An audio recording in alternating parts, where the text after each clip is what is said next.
des drapeaux en berne pour une période de deuil. Les jeunes agriculteurs de Vendée étaient devant la mairie des Essarts pour une action symbolique ce vendredi matin. C'est un genre de mise en garde en fait pour dire bientôt si on laisse faire ce qui est prévu, c'est possible que l'agriculture française finisse par s'éteindre, avoir de moins en moins d'agriculteurs et à terme peut-être avoir une France qui n'est plus capable de s'alimenter, de produire son alimentation, parce qu'il n'y aura plus assez d'agriculteurs. L'accord commercial de libre-échange avec l'Amérique latine pourrait être signé dès ce lundi par la présidente de la Commission européenne, Ursula von der Leyen. Les jeunes agriculteurs de Vendée dénoncent une concurrence déloyale. Par exemple, la région Pays de la Loire est l'une des plus productrices de volailles.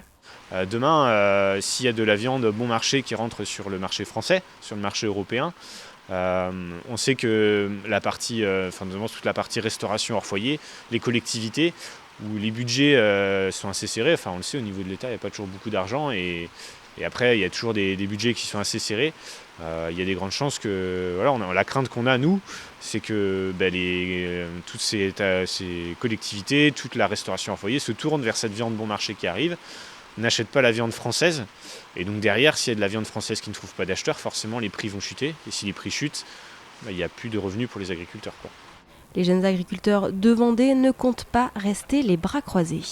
Quand il y a un accord de libre-échange qui est signé, alors là c'est un peu plus technique, il y a des clauses de sauvegarde qui sont possibles, c'est-à-dire quelles limites on met à l'accord et sous quelles conditions on peut limiter l'accord. Et ça, c'est le Parlement européen, c'est nos députés européens qui vont décider de ça. Donc ça a lieu pas la semaine prochaine, mais la semaine suivante à Strasbourg. Une partie de ces Vendéens prévoit d'aller le 20 janvier prochain au siège du Parlement européen à Strasbourg.